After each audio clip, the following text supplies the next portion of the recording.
দুনিয়া ভোগ করতে পারলেই চালায়। কুলু ওয়া তামাত্তাউ কালিলান ইন্নাকুম মুজরিমুন। আল্লাহ বলে, নাফরমান, তুই নাফরমানি সত্ত্বেও অল্প সময়ের জন্য আমার দুনিয়া ভোগ কর, খা বেঈমান। কুলু ওয়া তামাত্তাউ, খা বেটা, অল্প সময়ের জন্য দুনিয়া ভোগ কর। শুধু মনে রাখিস বান্দা, ইন্নাকুম মুজরিমুন, তুমি কিন্তু পাপী। নাস্তা খাও, কোনো মানা নাই। আল্লাহ বলছে, বান্দা শুধু মনে রেখো, ফজরের নামাজ পড়ো নাই। রাতের খানা খাও, কোনো মানা নাই, আমি খাইতে বাধা দেব না, শুধু মনে রেখো এশার নামাজ পড়ো নাই। বিল্ডিং করতেছ, করো, শুধু মনে রাখো দূর সুদের টাকা, কিস্তির টাকা, 2 নম্বরই টাকা, ওজনে কম দিয়া বাটফারি কইরা এতিমের সম্পদ লুণ্ঠন করে, অন্যায়ভাবে আপন জনের সম্পদ কুক্ষিগত করে বাড়ি করলা, প্রাচুর্য করলা, অহংকার করলা। মনে রাখো নাফরমান, দুনিয়া ভোগ করো, আখিরাত খুব সামনে, কবর খুব সামনে, খুব সামনে। হাত্তা যুরতুমুল মাকাবির, এই যে এখানে আছে, কাল্লা সাউফা তা'লামুন। আল্লাহ বলেন, অল্প সময়ের ব্যবধানে নাফরমান, কবরের তোরে বুঝায় দেব আমি মাওলার শাস্তি কি জিনিস, আমার অবাধ্যতার শাস্তি কি জিনিস, আমি বুঝায়। খাও, ছেলে পেলে তোমরা মনে করছো মোবাইল টিপতেছ, নারী দেখতেছ, বাপ কিছু বলে না, মা কিছু বলে না, সমাজের কেউ কিছু বলে না। মূল বিষয় হলো এটা, ছেলে পেলে আজকে মনে করতেছে আমি মুক্ত, আমি আজাদ, আমি স্বাধীন, আমার কোনো মা নাই, আমার কোনো বাপ নাই, আমার কোনো অভিভাবক নাই, আমারে ডাক দেওয়ার কেউ নাই, আমারে মানা করার কেউ নাই, আমারে বুকে জড়াইয়া ফিরাইবার কেউ নাই, আমারে আল্লাহর সাথে সম্পর্কিত করার কেউ নাই। আমি আর আমার মোবাইল, আমার নারী, আমার নর্তকী, আমার জিনার দৃশ্য, বেবিচারের দৃশ্য, উলঙ্গ দৃশ্য, আমার অসৎ বন্ধুর আড্ডা, মোটর সাইকেলের ঘোরাফেরা। হায়, এটা তোর এই কারণে হয়েছে, কেউ তোরে ডাকে না, কেউ তোরে বাধা দেয় না। মূল কারণ বাবা, আমি বললাম, যার মা তারে ডাকে না, যার বাবা তারে ডাকে না, যার অভিভাবক কাউরে ডাকে না, এত গুনাহ, এত নাফরমানি, এত মিথ্যা, এত নাচ, এত উলঙ্গ ছবি দেখার পরেও তোমারে কেউ বাধা দেয় না। কারণটা কি? তোর উপরে আল্লাহর লানত পড়ছে, খোদার গজব পড়ছে, এই জন্য তোরে আর কোনো মাখলুক দেখে না। যার উর্ফে খোদার গজব পড়ে তারে আর কোনো মাখলুক ডাকে না। আমারে ডাকছে, আমার ভাই আমারে একদিনে একবারে জায়গায় 3 বার চুল কাটাইছে। আমার দিকে আমার ভাই নজর রাখছে, আমি একবারে শুধু 19-20 হয়েছে চুলে, 3 বার চুল কাটাইছে। হ্যাঁ, আমি জীবনের প্রথম যখন চাকরি নিছি এই সোনাকান্দায়, প্রথম বেতন দিয়া এখান থেকে একটা টুপি কিনছিলাম, এরকম সাদার মধ্যে ছোট্ট ছোট্ট লাল লাল একটা ফুলের মতো, চারিদিকে 4টা ফুল আছিল, এই আর কিচ্ছু না, সাদা টুপি। আমার জীবনের বেতনের তখন টাকা পাইছিলাম। বাসায় গেছি বৃহস্পতিবার দিন, আব্বা দেখছে শুধু একটা নজর, আব্বা দেখে বলছে আমার মা রে, হেতের যে চাকরি হয়েছে বুঝুনি, হেতের যে বেতন হয়েছে এটা বুঝুনি তুমি? মায় কয় মানে? ওই টুপি দেখছো না, বোঝেন নাই? ওই যে টুপি দেখলা না, মানে ওই যে ফুলওয়ালা, এটা হারাম না, কথা বোঝেন নাই? রঙিন টুপি পরা কি হারাম? না, হারাম না, কিন্তু ওই বাবা তো জীবনে কোনোদিন কি করে নাই, সাদা টুপি ছাড়া পড়ে নাই, এই জন্য আব্বা এটা পছন্দ করে নাই।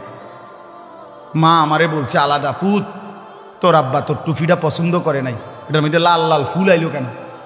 এই যে রেখে দিছি, আর কোনোদিন পড়িনি। বাবা নজর রাখছে, মা নজর রাখছে, বাপ বড় ভাই নজর রাখছে, বিনিময়ে আল্লাহ তাআলা কোরআনের সামান্য কিছু হলেও কোরআন তিলাওয়াত করার দৌলতটুকু দান করছে। কেন তোমারে ডাকে না? 365 দিনে তুমি কোনোদিন ফজরের নামাজ পড়ো না, অথচ তোমার নিয়ে কারো কোনো মাথা ব্যথা নাই। তুমি এত অভিশপ্ত হইলা কেমনে ভাই? তোমার উপরে এত বড় গজব কেমনে পড়লো? 30 বছর ধরে লোকটা মিছা কথা কয়, কেউ তারে কোনো দিন ফিরাইবার জন্য চায় না। আহা, তার এই পরিণতি হলো কেন? বলে দেখেন, ভেবে দেখেন। এই জন্য হাদিসের মধ্যে আছে, আল্লাহ তাআলা যখন কাউকে ভালোবাসে তো গোটা সৃষ্টি তাকে ভালোবাসে। আল্লাহর নজর থেকে যখন কেউ সরে যায়, গোটা মখলুক তাকে ঘৃণা করে, গোটা মখলুক তাকে ঘৃণা করে। এই জন্য আমি অনুরোধ করলাম, প্রিয় ভাই আমার, নিজের কদর করো, নিজের কদর করো, জিন্দেগির কদর করো, জীবনের কদর করো। বলো ইনশাআল্লাহ, ছেলেরা বলো ইনশাআল্লাহ। হ্যাঁ, হালালের উপরে উঠো, আখলাক ঠিক রাখো ভাইয়া, নারীর ফান্দে পইরো না, অশ্লীলতার ফান্দে পইরো না ভাইয়া। যে চাহিদা আল্লাহ দিছে সে চাহিদা পূরণের ব্যবস্থাও আল্লাহ রাখছে। তৃষ্ণা আল্লাহ দিছেন তো পানি আল্লাহই দিছেন, খাবারের ভোগ আল্লাহ দিছেন তো খাবারের ব্যবস্থা আল্লাহই করছেন। তাইলে যে মালিক তৃষ্ণা দিলেন তিনি পানিও দিছেন, যিনি খাবারের ভোগ ক্ষুধার্ত এটা যিনি বানাইলেন তিনি খাবারও দিয়েছেন। অতএব লজ্জাস্থানের চাহিদা, শাহওয়াত, যৌন চাহিদা এটা যিনি দিয়েছেন তিনি হালাল স্ত্রী, বৈধ স্ত্রীও সৃষ্টি করে রেখেছেন। মিলেই যাবে, একটু সময় পরে মিলেই যাবে। নিজের থেকে কুত্তার মতো না হওয়া, বেবিচারী কুকুরের মতো নারীর পিছনে যে ঘুরে, হারাম নারীর পিছনে, সে তার জিন্দিগি কুকুরের মতো, কুকুরের মতো পিছনে হাঁটে। তার কোনো হায়া নাই, লজ্জা নাই, আত্মমর্যাদা নাই, গায়রত নাই। একটা বেড়ই তৈয়া বেডির পিছনে জিন্দিগি শেষ করে দিছে। তুই কিসের বেড়ই বেড়া? তুই প্লাস্টিক বেড়া, তুই কিসের বেড়ই বেড়া? আকামলা কোথাকার, জিন্দিগি পুরাটা বেডির কাছে তুলে দিছে। সারাদিন নারী, সারাদিন ছবি, সারাদিন নারী নিয়ে কল্পনা। এটা কি ধরনের জিন্দিগি? এই অপদার্থ তো মরে যাওয়া ভালো। হয়তো মনের আবেগে বলেই ফেলছে যে আজকে আর যুদ্ধ কি করুন, আমরা তো এমনি 12,000, ওরা নাকি 4,000, এগুলো তো এমনি উড়ে যাবে। আল্লাহ তাআলা এই সামান্য কথাটাও পছন্দ করেন। আল্লাহর উপরে ভরসা ছাইরা তো তোমরা নিজেদের সংখ্যার উপরে ভরসা করো। তখন যুদ্ধের ময়দানে ঢুকছে, আরে প্রথমে 4,000 কাফেরদের এমন তীব্র আক্রমণ করছে মুসলমানদের উপরে, একেবারে 12,000 সাহাবী অল্প সময়ের মধ্যে যুদ্ধের ময়দান ছেড়ে দিছে। সবাই যার যার মতো ছত্রভঙ্গ হয়ে গেছে। অর্থাৎ দাঁড়াইতেই পারে না, দাঁড়াইতেই পারে না প্রথম আক্রমণ। তো তখন আল্লাহ নবী সাল্লাল্লাহু আলাইহি সাল্লাম একা যুদ্ধের ময়দানে নিজ জায়গায় দাঁড়িয়েছিলেন।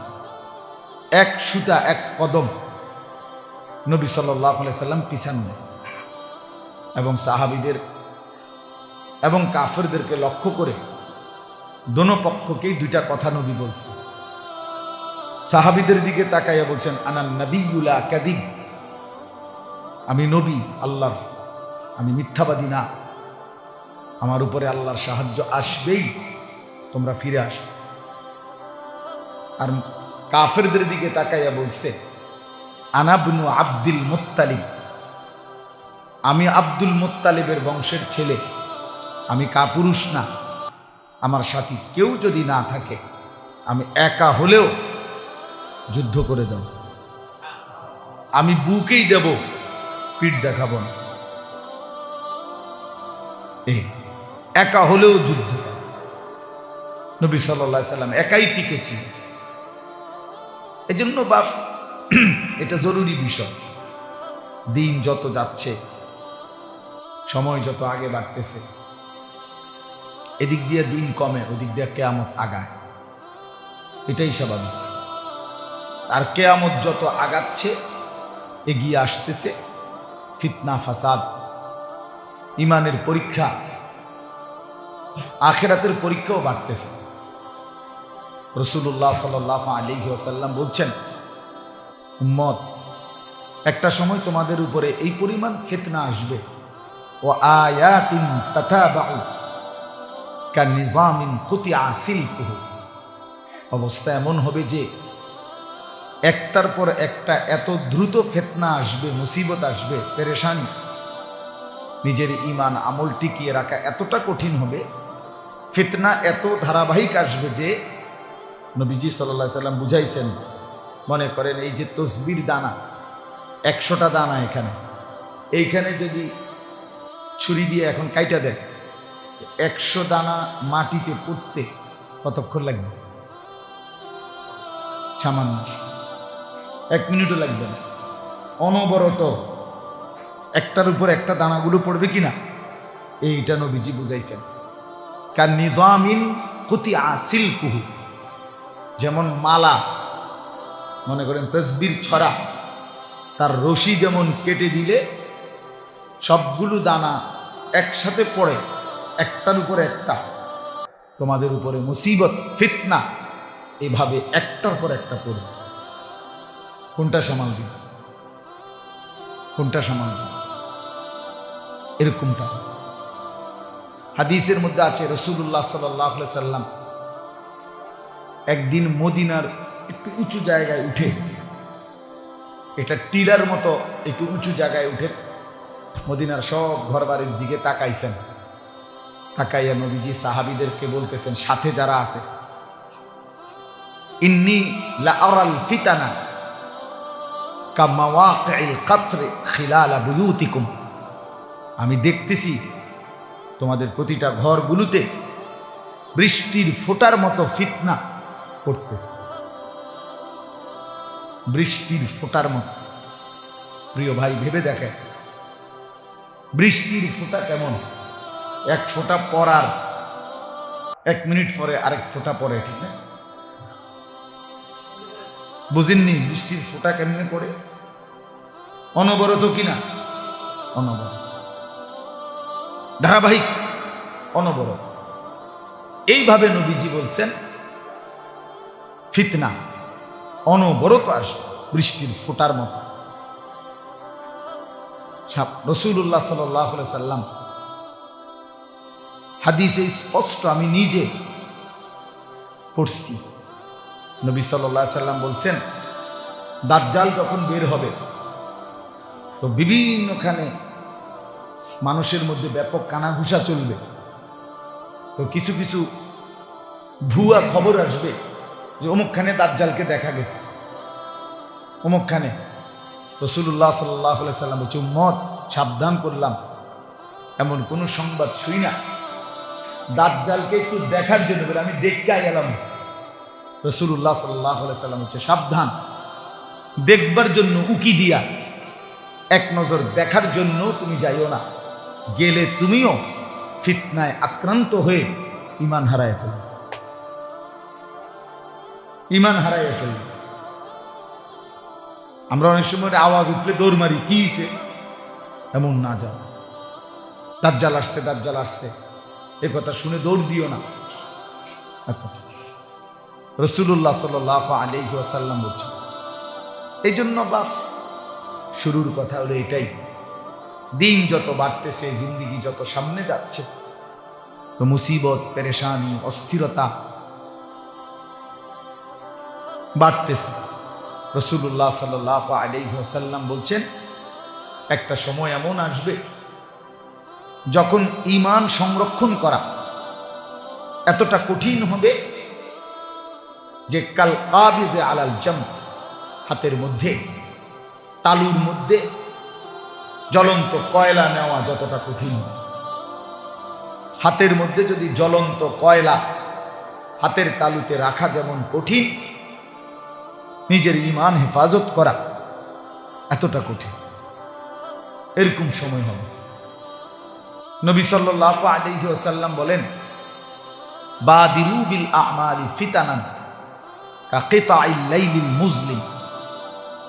নবীজি সাল্লাল্লাহু আলাইহি ওয়াসাল্লাম বলেন, শোনো আমার উম্মত, সময় থাকতে ফিতনা অতিরিক্ত আসার আগে আগেই নেক আমলগুলো জলদি জলদি করে ফেল, দ্রুত দ্রুত।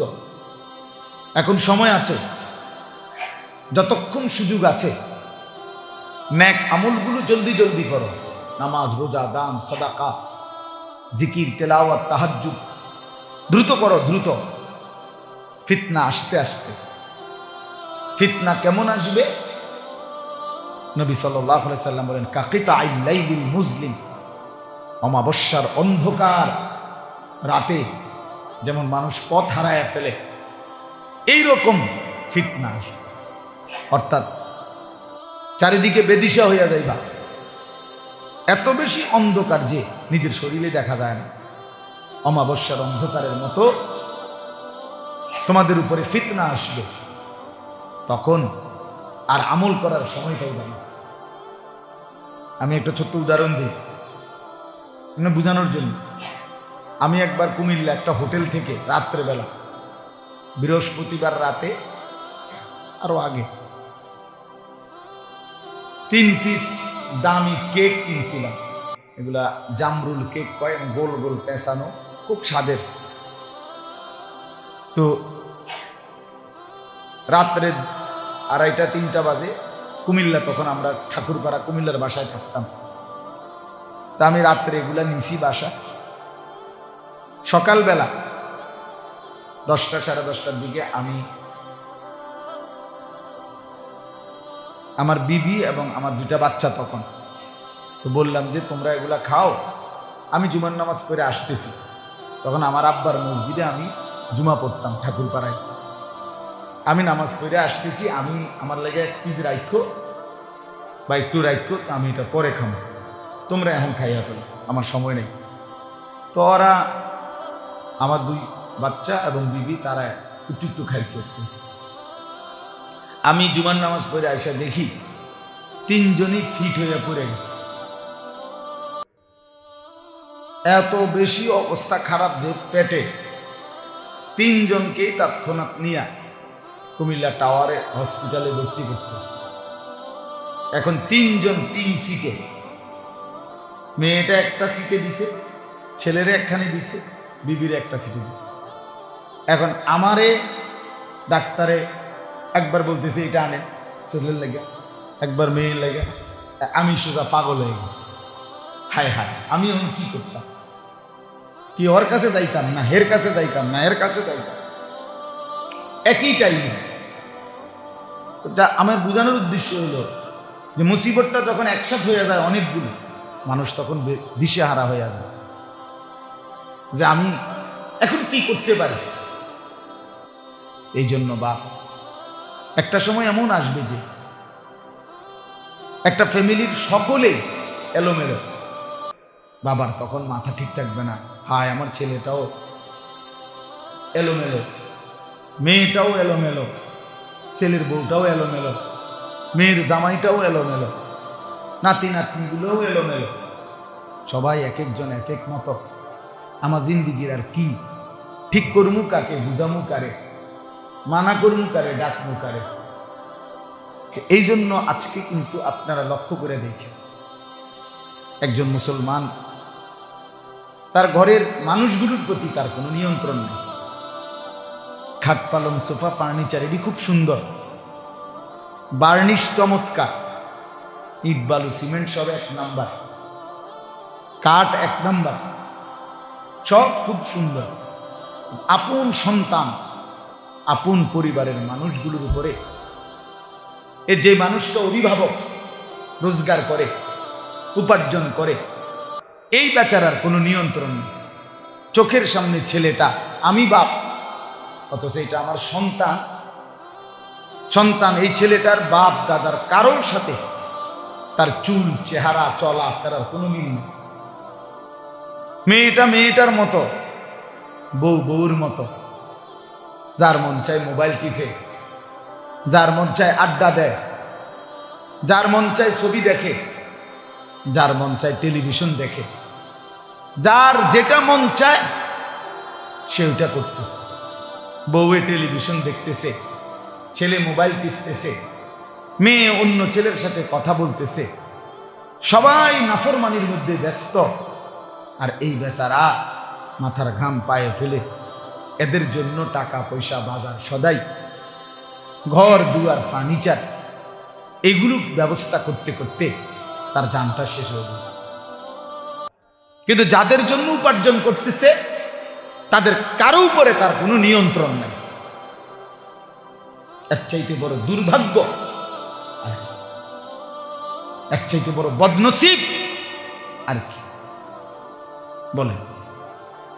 আমার আজীবনের চিল্লানি এটা, সারাটা বছর আমি এই চিল্লাই এই কথা,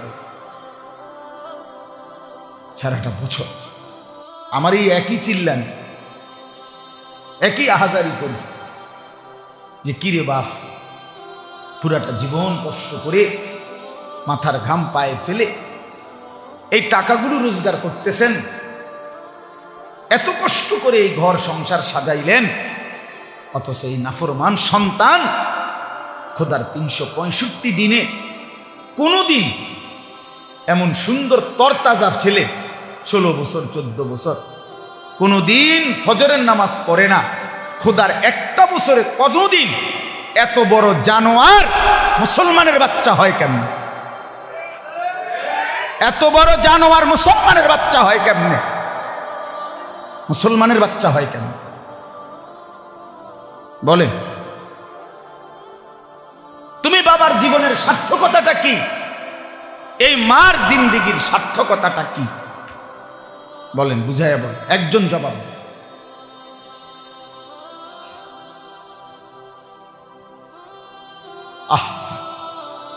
খাট বানাইলেন 40,000 টাকা দিয়া,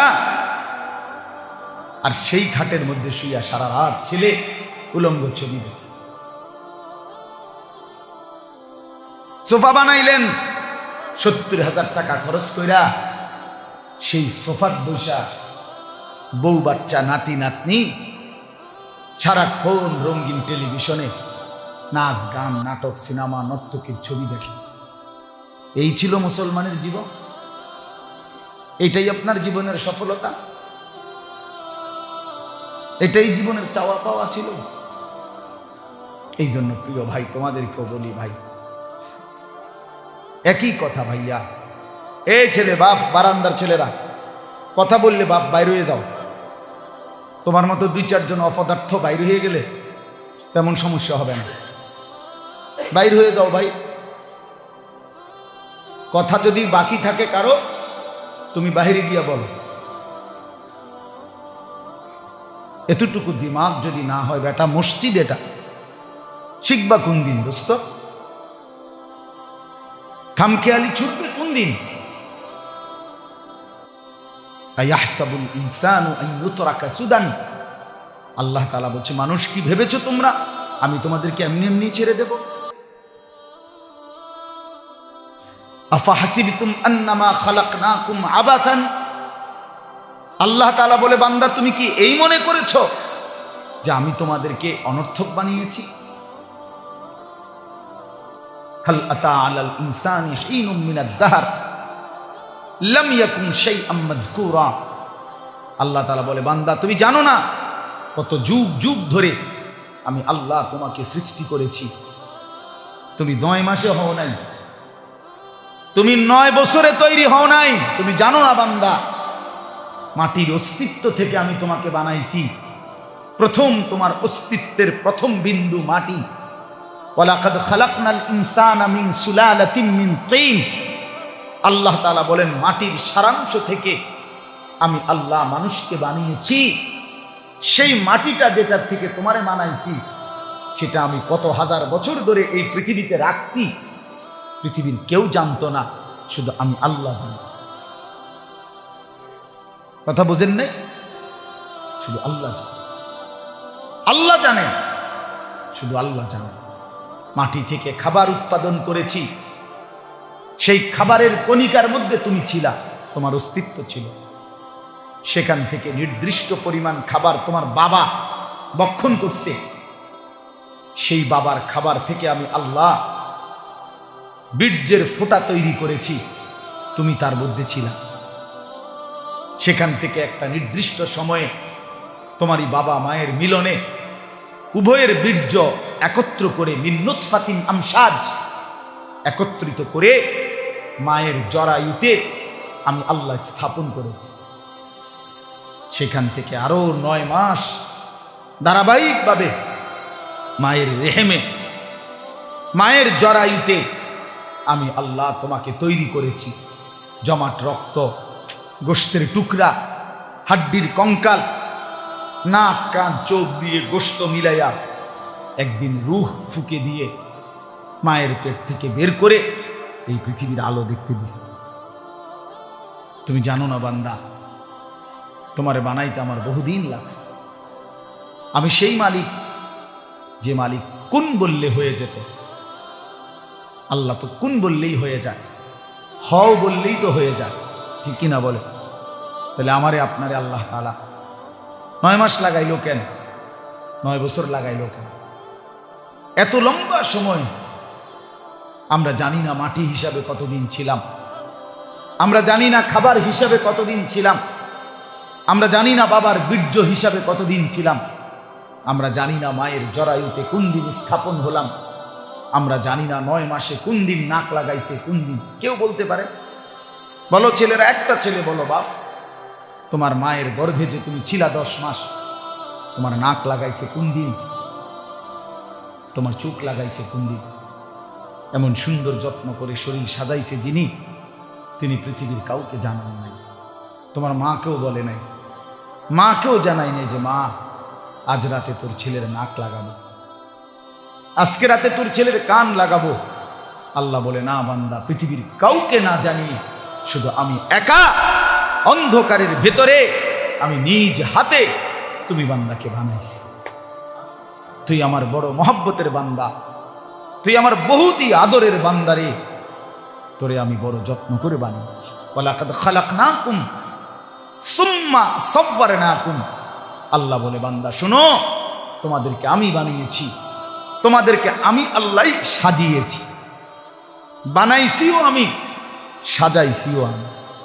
এই নাক, এই চোখ, হাত পাও, অঙ্গ প্রত্যঙ্গ, এটা আমার সেটিং, আমি আল্লাহর বাছাই, এটা আমার ডিজাইন, পৃথিবীর কারো ডিজাইন না।